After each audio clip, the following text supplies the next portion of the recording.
9 or 10 o'clock last night. Is that you? Right? And all the rest of the no, you stayed up? Right? Okay, I thought all the heathens are the one watching online this morning, right? So good to see everybody today. We're really grateful that you're here. I'm grateful that you're here. It's a brand new year, 2023. A lot of exciting things. I want to ask if you do me a favor though. I want to give our worship team, Pastor Cece, a huge round of applause. That was an amazing worship set for the start of the year. If you're new here, so my name is JC. I serve as the teaching pastor, but I served for several years in that role as the worship pastor. I'm going to tell you something. That is, in my opinion, that's the hardest job in this church. Trying to please everybody out there, all your different styles and what you want to do. I give massive credit to what Pastor Cece's doing with the worship team, and so that was a great way to, get our year started. So I also appreciate what she said too about the fact that for some of us in this room today, we're really excited about the new year, and this is a great thing, and we got all of our goals set and resolutions. And we're just so excited, but there are other people in this room that really are walking into 2023 with a lot of fear and trepidation, and people who've had hard things that have happened in 2022. I'll tell you this, just on Facebook in the past couple of days, I've seen friends of mine that are going through some really tough times that have lost people, and it's like the end of 2022 just hit a whole bunch of people in a real negative way. So as we're walking in, and especially if you're a person in the room today and you're excited about the next year, I want to encourage us to really be praying for those people who are also experiencing a lot of fear and trepidation, because the new year it's a good time of year, but it's also can be a challenging time of the year. So I want to make sure we keep them in prayer. So today what I want to talk about is the fact that we set resolutions, right? It's that time of year, and most of us probably got that done last week, right after Christmas, and we set the resolutions. So that's typically when we do it this time of year. We sit down and we make up things we want to do. We want to run a marathon, or we want to make extra money this year, get a promotion, whatever it is, we set those goals. So I thought I would start with a list of actual New Year's resolutions, and these are funny ones. I found them online. There were like 100 listed. I'm not going to read all 100 of them for you, but there are a few here, and I thought I would start by reading some of these resolutions today, and maybe some of these they resonate with you. Maybe some of you wrote something like this as well. So let me read some of these today, and let me see if some of you might fit the bill on some of these right here. So here we go. Number 1, live my best life and only buy pants with no buttons or zippers. That's an actual New Year's resolution. Number 2, cultivate the confidence of Kanye West without the tone deafness of Kanye West, right? Go vegan for 6 months and inevitably give up. Stock up on fresh fruits and vegetables and eat them before they turn into green mystery goop in the back of the fridge. Some of you have that in the back of the fridge, right? I know what that's about. Sign up for a marathon that I bravely will not actually run. Stop lying to myself about following New Year's resolutions. I like that one right there. Go viral on TikTok. That might be some of you in the room today. You want to go viral on TikTok. Turn all of my high heel shoes into flats. That's not me. Okay, all right. We got some people who might agree with that. All right. Unfriend every person who shares their unsolicited diet or exercise advice. That one annoying friend we all have, right? Stop. Now, I don't know what this next one's about, but maybe you understand this. Stop buying up all the butternut squash gnocchi at Trader Joe's as soon as they restock. Leave some for other shoppers. I've never had that before, but maybe, okay, so somebody understands that one, okay? I love this next one. Do so much yoga that it actually justifies wearing yoga pants 24/7. I like that one. Read more, or at least turn the subtitles on while binge watching Netflix. I like that one. Wake up before noon on the weekends. That's another one. Carefully read all the directions on the box of food before throwing it away so that I don't have to do garbage diving midway through making hamburger helper. How many of you have been there before, right? You get it out and you realize, it's in the trash. I got to go find it. I love this next one right here. Come to terms with the fact that Macaulay Culkin is in his 40s, y'all. If you don't feel old, you feel old now, okay? Don't text that toxic person back. You know the one, we all have one. Stay in the bathroom while I brush my teeth, right? Stop drinking orange juice after I brush my teeth. Be okay having to make more than one trip from the car to bring in the groceries. The human arm can only hold so much. You understand that. Give up blaming the family dog for every strange smell in the house, especially when you know it came from you, right? Let's stop doing that in 2023. Tell the doctor the truth when they ask how many drinks, alcoholic or caffeinated, have I actually had this month, right? And these last two are my favorite. Give my dog more pep talks, because our dogs need more of those pep talks. Come on, Fido, you can do this. And then the last one should be on everyone's list of New Year's resolutions. Eat more tacos. Every single one of us. And all God's people said amen.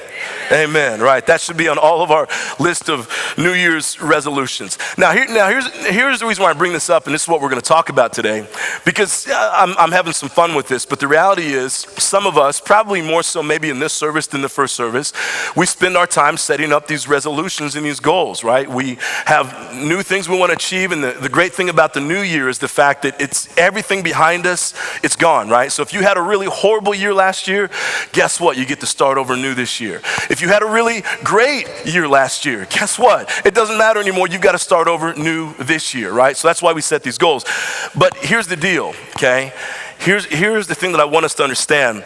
If there were 100 people in this room, how many people do you think actually do their New Year's resolutions, actually accomplish their goals and resolutions? How many people out of 100 actually do it? Throw some numbers at me. Someone say, okay, 3, 5, 10, 18, okay. No one hit the number, but we're close to 10. 9 people. If there were 100 people in this room, 9 people will actually successfully. The rest of us, okay, we know what happens, right? So here's what it says. 23% of people, okay, give up and they quit by the end of the first week. 64% after the first month, and 81% before the end of February. Most people, now watch this, most people quit on the second Friday of January, and they actually have a name for it. You can look it up. It's actually called International Quitters Day. Okay, so that's not this Friday, it's next Friday. So meet me over at Chili's. We'll all get together and we'll celebrate the fact that we're not going to do any of our New Year's resolutions. Okay, 43% of people expect to give up on their goals by February, which explains the relatively high quitting rate in January. I actually give respect to these people. They're like, hey, you know what? If I'm going to give up on these goals, why not procrastinate? Like I don't want to push that off. I might as well give up right now, right? So I give them a lot of credit for giving up now as opposed to February, right? So what we're seeing right here is a lot of people, most of us in this room, if there are 100 people in this room, 9 of us are going to get to the end of the year and we're going to have hit those goals and resolutions that we set. Now there's reasons for this, right? And you can probably think of why people in your own life, why you haven't hit your goals and resolutions, but the data shows this, that 35% of people give up due to a loss of motivation, 19% give up because they're too busy. We understand that, right? We're too busy. 18% give up because of a change of goals and priorities, and 28% give up because of other unspecified reasons. We've all been there before, and if I were to ask you to show your hands, every hand should go up if you were to say, how many of you have ever quit on one of your New Year's resolutions? Every hand would go up because we've all been there before, maybe for one of these reasons. But what I want to talk about today, because I really take this message seriously. You know, when Pastor Rick asked if I would do this week, I got really excited about it because I thought this is the first message of 2023.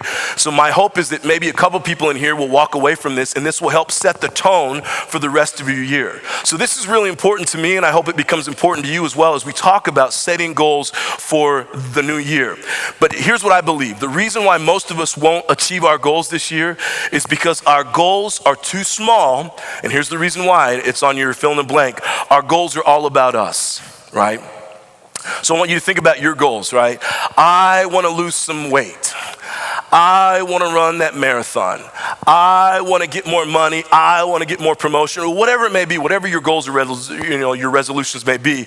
If we think about all of our goals and resolutions, what we come to understand is that most of them, they center around who we are and they center around us as a person. But here's what I think. I'm just not that good enough.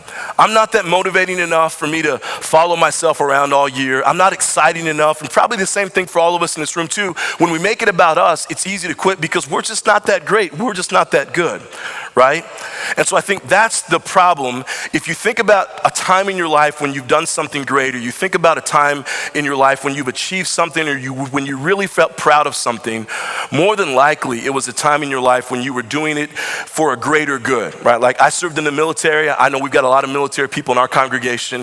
If you think back to your time in the military, there was something about that, putting on that uniform and serving the greater good. There was something that was very exciting about that, right? Jobs that you may have where you serve the greater good, because it's not about you, it's about something bigger. Now, I want to tell you why this message today is very important to me, okay? It's very important to me. I've said this before from the platform.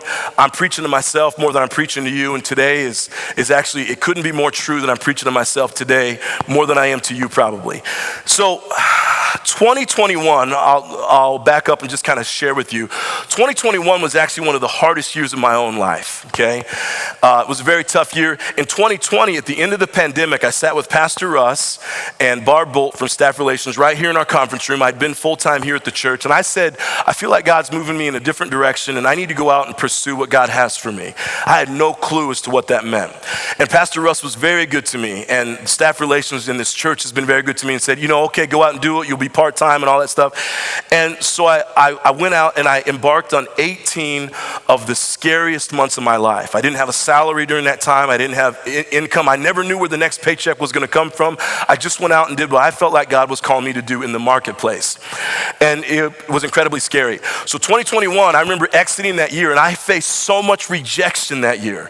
I could preach a 3-hour sermon talking to you about what it means to face rejection, because it was like one call after the next, and I thought, what have I done? I walked away from a full-time job at a good place, and now I got nothing, right? And I'm trying to figure it out. Turn the page into 2022, and things got a little bit different. And at the end of January of this year, I got hired by a consulting firm, and then March got hired by Point Loma, and then in May, Pastor Rick and I sat down, and he said, how about you transition from worship pastor to teaching pastor, which was a dream of mine.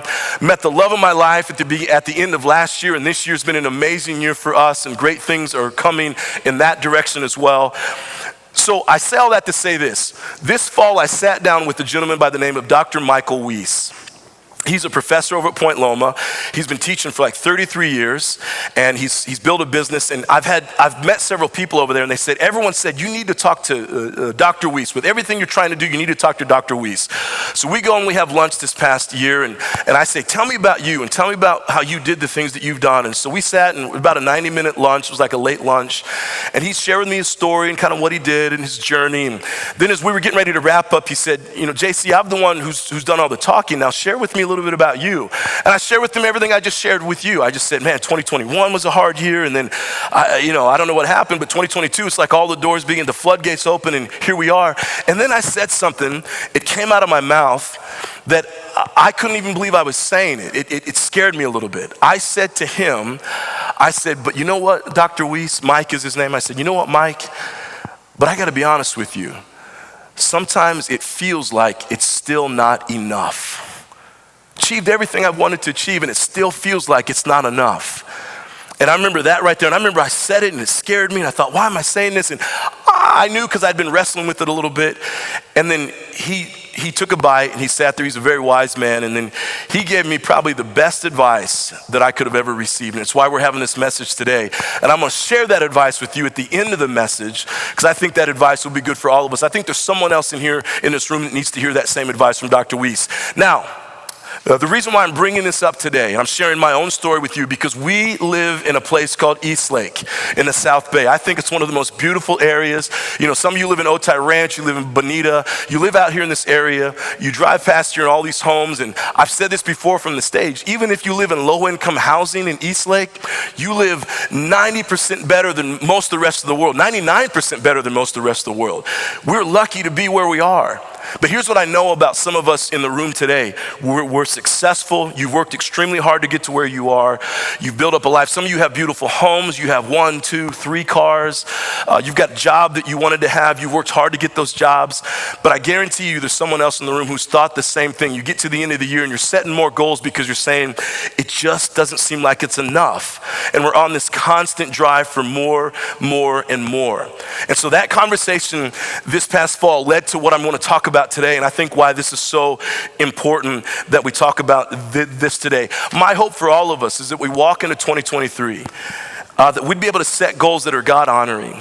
And we'd be able to set goals that when we get to the end of this year, that we wouldn't have that conversation. I hate that I have to admit that to you, right? That's a journey I'm on, and I'm figuring all that out myself. But my prayer for all of us is at the end of 2023, 365 days from now, when we get there, we can say, man, I have done the work, I've finished the race, I've lived a great year, I've set the goals that I needed to set, and that's what I want to talk about. But here's what we have to do in order to do that. We have to go back to the basics. And Pastor Rick talked about this on December 18th. If you haven't had a chance, go back and listen to his message on that. He talked about, there was one phrase he said, it was close to the end of the message. And I remember he said it, and it led to a big conversation in my own life. And Jackie and I, and we had these long conversations about what does it mean to go back to the basics.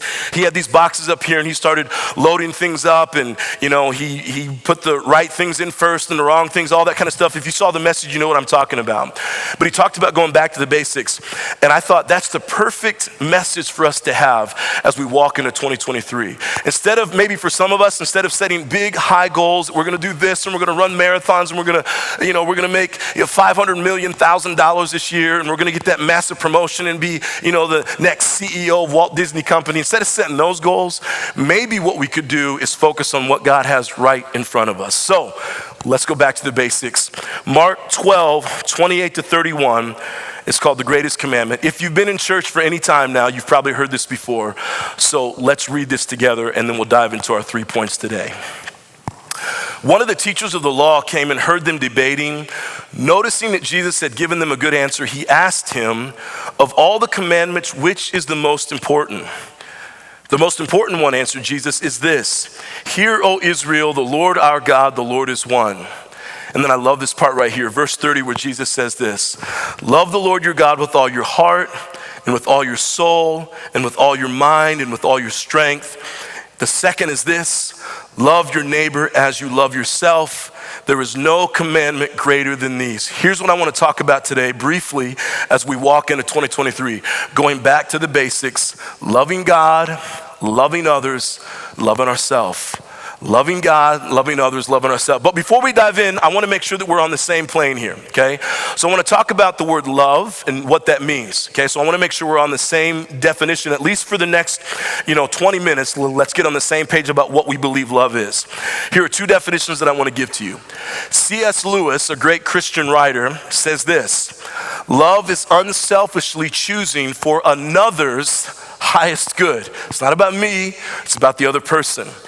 And then I think he based that quote on an earlier quote by St. Augustine, a very prominent Catholic priest way back, I think in the 1200s, who said these words: love is seeking the highest good for the other. It's all about the other. It's not about me. It's about seeking the highest good for the other, okay? Now, so we're saying that that's the definition of love. Some of you may be asking, JC, that's great, but what do we mean when we say the highest good? So what does that mean? Like, if I ask what the highest good is, and here's some options. I did some research on this, and here's some answers I came up with that are out there. Some people say the highest good is your happiness, right? I want to make sure I'm happy and I've got everything I could ever want. That's the highest good. Other people say the highest good is highest potential, right? It's you reaching your full and highest potential. John Piper says this. He says God is the highest good. So when we talk about the highest good, it's about God. So here's what I came up with. Here's the working definition that I want us to have today as we dive into the 3 questions.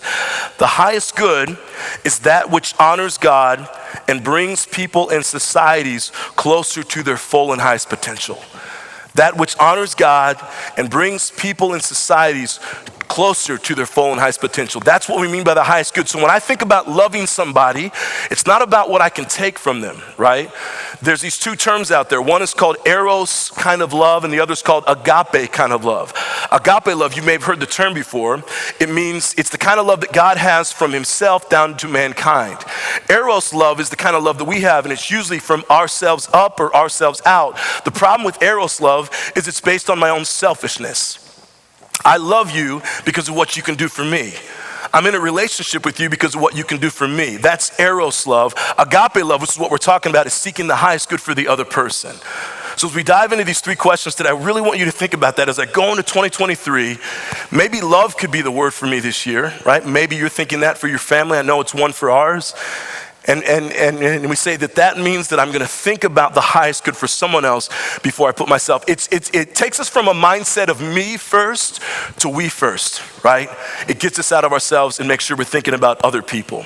Okay, so let's dive into our 3 questions for 2023. The first one we'll spend a little time on. The second one we'll spend a little time on. The third one not so much, but I think you'll get the idea by the time we get to the third question. So here's question number 1 to make 2023 your greatest year yet.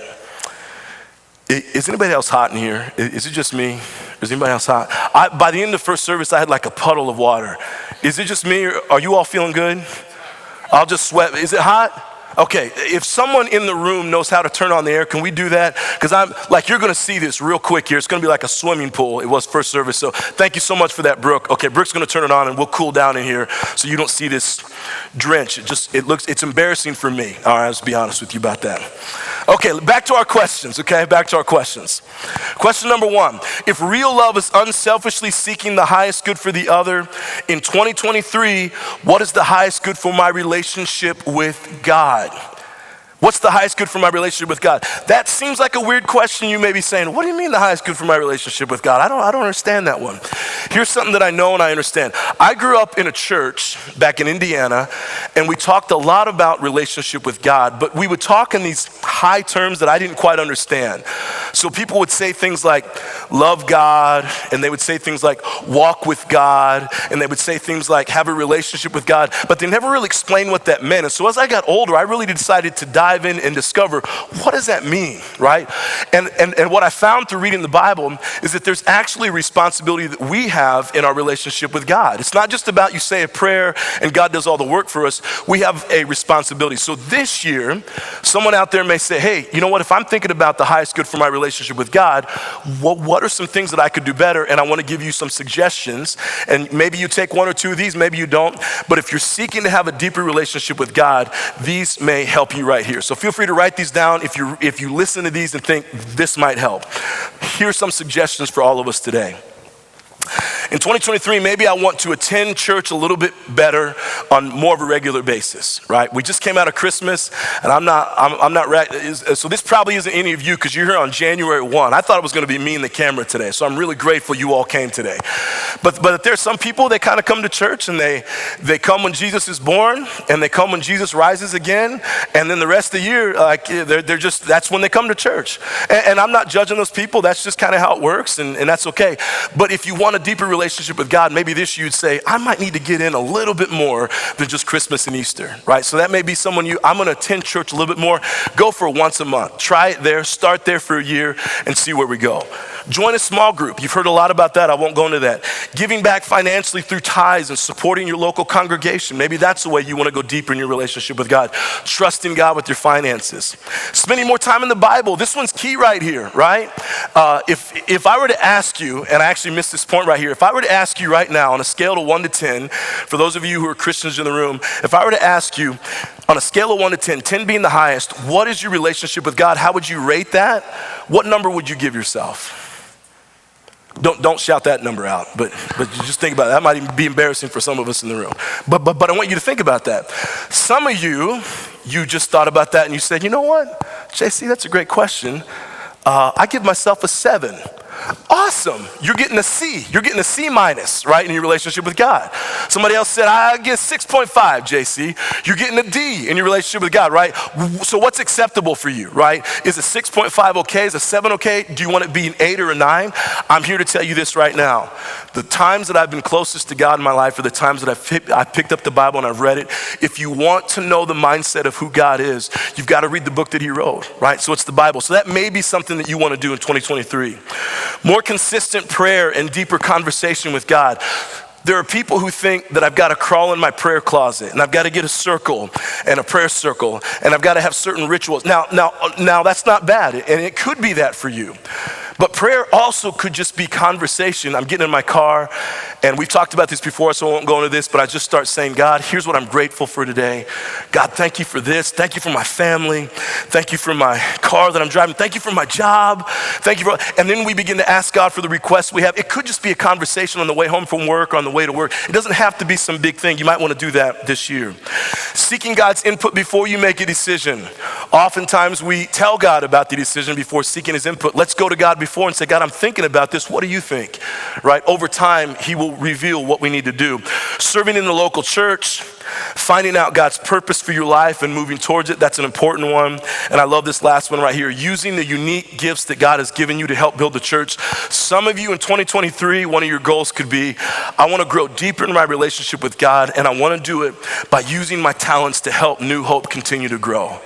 There are some singers out here in this congregation. You need to be on this stage. You need to be up here with Pastor Cece and the team leading our congregation worship. There's some of you have an incredible gift for working with kids. I don't have that gift. I don't go anywhere close to that hallway over there. That is off limits to me. That's not my gift. Some of you though, that's where you need to be, right? So you need to sign up and go help out with Pastor Jason and Brooke Price and serve the congregation by serving our kids. We've got youth here, right? Help out Pastor Daniel and his team. We've got all kinds of things. Some of you this year, you could say, I want to go deeper with God. Maybe you're reading the Bible, you're praying, but you might say, hey, this year, I'm going to sign up to actually serve my church better. Okay, so I want you to consider that. So that's question number one. What's the highest relationship in, what's the highest good in my relationship with God? And again, there's a responsibility you have. We don't just say prayers and God does it for us. That's not how it works. I don't care if you've been told that before. I'm trying to tell you, that's not how it works. There's a responsibility we have in our relationship with God. Question number two, if real agape love is unselfishly seeking the highest good for the other, in 2023, what is the highest good for my relationship with others? I want to spend a little bit of time on this because I think that this one is important. Because we as human beings, we are broken. We come to almost every relationship that we have with the mindset, what can you do for me? What can you do for me? Right? We meet a girl or a guy and we get in that relationship and the first thing we think is, what can this person do for me? We go to a job, right? I'm gonna talk about this here in a second. We go to a job and immediately we're thinking, now we don't say this in the interview, right? But we're thinking, what can this job do for me? What can my boss do for me, right? That's how because we're broken people. That's why we come to church so we can talk about this and learn about this and be better. But that's how we approach it. I want to encourage you this year in your relationships with other people to think about what's good for the other person, okay? I want to talk about work for a couple minutes. I want to talk about the work because most of us spend a lot of time at work. So I want to talk about that, how we can be better Christians in the marketplace. Number one is this, if you're an employee, are you seeking the highest good for others by consistently giving your very best to the organization for where you work? Is it about you or is it about the organization? I don't care where you work. You might work for a toxic organization. You might work for good. I'm trying to tell you this. If you change your mindset, you can't change the organization. But if you change your mindset and you walk in and you put on the mindset of what's best for my boss and what's best for my teammates and what's best for the people around me, there might be the success that you want if you just change your mindset. I went through a period, and I hate to share this with you, but I'm being transparent. I got out of the military, and I went through a period where I got fired from 4 consecutive jobs in a row. 4, y'all. And for the first 3, it was everyone else's fault. It was the boss's fault, the team, the organization. That's a horrible organization. That boss doesn't know what he's talking about. He has no clue, right? By the time I got to the 4th, I started realizing, it might be me. There might be something in there, right? I might have a little bit to do with this. Then I got into therapy and I realized it was all me, right? It was 100% JC, right? And I've said this before too. I'm lucky I started therapy before I started working here because I'm pretty sure I was on the chopping block a couple times with Pastor Russ. So I'm grateful I had that therapy so I didn't lose my job here. But here's what I realized when I did an autopsy of all those jobs that I lost. Every single time I got in trouble was because I made it about me. I came into the organization and with my boss, I just wanted him to serve me or her to serve me. I wanted the compliments, but I didn't want to do the work, and it was just me. And I wasn't thinking about what my boss's needs were. I think one of the greatest questions you could ask right now if you're working for somebody, what keeps your boss up at night? Right? Now let me say this, the flip side. You may say, JC, I have the worst boss in the world, micromanaging, blah, blah, blah, this. Then get another job. Right? That's one of the things I want to talk about right here that I have down here. There's this whole thing out there called quiet quitting right now. I think as Christian people, that's not what we should be doing in 2023. That's for other people to go out there and get your job and quiet quit and show up. We need to show up the very best we can in any job we have and do the very best we can for the people who've hired us and they pay us to do the job. Okay, so that's what I want to talk about. The second one, I don't want to go to that, so we'll skip over that. I want to go to the third one right here for a leader. So now some of you could have been sitting out there and you could have been thinking, oh, JC, that's right. You get on those employees out there. You tell them how to be better. Because you're the leader in the organization, I got something for you, okay? If you're an organizational leader, again, this mindset from me to we, and this mindset of seeking the highest good for others, loving others deeper. If you're an organizational leader, are you seeking the highest good for others by consistently empowering others and bringing out the best in other people? So let me share something with you. I'm going to give this to you for free. If you're a leader in the organization, I want you to listen up to this because this is absolute gold. So I told you one of the jobs I work for is a consulting firm. And so what we do is we go into organizations and we help out with the culture. That's what we do. I'm brand new there, so David is the owner of this organization. He and I have a very good friendship, but he invites me to these calls, and he tells me, you just keep your mouth shut, JC, don't say anything. So I just go in and listen. So I get on there, and I get to listen to all these conversations. He's talking with CEOs and teams and all this stuff, and I'm just a little fly on the wall there. One of the things he told me early on, he said, watch this. I will tell you how you can grade the culture of the organization. I said, oh, tell me, because people study this, and they write papers and books on this. He said, I've got the one sign. Here's what it is. He said this, there are two kinds of leaders out there. Leader one is the leader where he gets on the call or she gets on the call. And so a lot of these are virtual today, right? So we get on the call and the leader gets on there and everyone's, all right, everyone, thank you for getting on the call today. And make sure your cameras are turned on. And okay, everybody, so here's the deal. We've got a situation in our organization and we need to change it. And here's the outcome we need. And here are all the steps we need to get there. Here's the solution. All right. Does that sound good to all of you on the call today? And what do you think all the people on the call do? Yes, boss. Yeah, that sounds good. Awesome. Thank you all so much. I appreciate that. So you all go do your work. Okay, so that's leader number one. Leader number two gets on the same call. Hey, everybody, welcome today to the meeting. So glad that you're here. It's good to have you here. Hey, everybody, so we have a serious problem in our organization, or we're not making a profit. So whatever it may be, we need to get to here, X, Y, Z. Here's the outcome we get. But here's the question I have for you, team. How do we get to that outcome? Do you all have the answers for that? And then the boss sits back and says nothing and watches around the screen. Suggestion one, suggestion two, and they're taking notes. Oh, thank you so much for that. Okay, so here's the plan that we've got in place using everything that you just said. Here's the point I'm trying to tell you, leaders out there in the congregation. You have people that are coming to your organization and they're giving their lives for the work that you're there to do. You get paid more than the rest of them. I want to encourage you, empower them, lift them up. You may say, JC, you have no idea. I got a bunch of idiots on my team. Well, you hired them. That's your fault. It's like when I hear parents complain about their kids. Oh, my kid this, my kid. They're your kids. You raised them, right? It's the same thing in the organization, right? If they're not working, then you got to do the training, whatever. I'm saying all this to say this because I'm on so many calls every single week where the culture's not good, and I see the results of employees like many of us in the room who are sad and disheartened because the leaders aren't doing the job of empowering and lifting up their people. This could be a way as a Christian leader to go into the organization and say, I want to bring out the best in every single around me, so I'm going to speak last. Okay, I'm going to speak last. I wrote this down. I'm going to ask questions and speak last.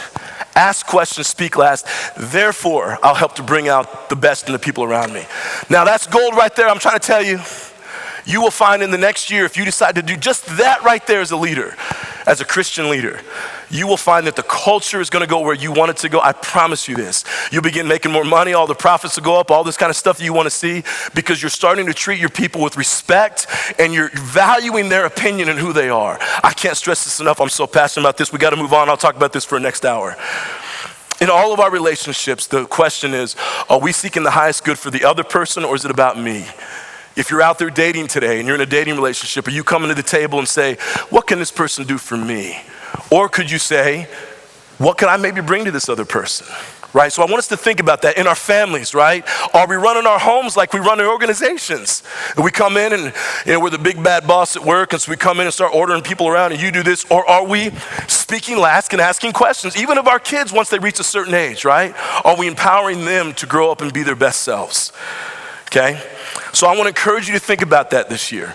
How do I lift up other people by seeking their highest good? Question number 3, so the first one is about the highest good in our relationship with God, highest good in our relationship with others. Question number 3, if real love is unselfishly seeking the highest good for the other, in 2023, what is the highest good for my relationship with myself? I'm not gonna spend much time on that. You understand that, okay? There are things that we're doing in our own lives sometimes that are holding us back from what God has for us. Now, I have a chart that I want to show you. I've got a series of slides I want to show you because I can hear some of you speaking right now and you're saying, JC, these are great suggestions. I'm going to take 2 of them or I'll do 1 of them, right? You're throwing a lot at me. You're saying love God, love other people, love myself. That's a lot. I'll just do 1 or I'll do 2 of them. I want to show you why it's important we get all 3. Okay, we've got God, others, and self. So I drew this, by the way, if you can't tell. Art's not my skill, okay? So we've got God, we've got other self. If I'm at the highest with my relationship with God, that means I'm living a life of purpose, vision, and principles, okay?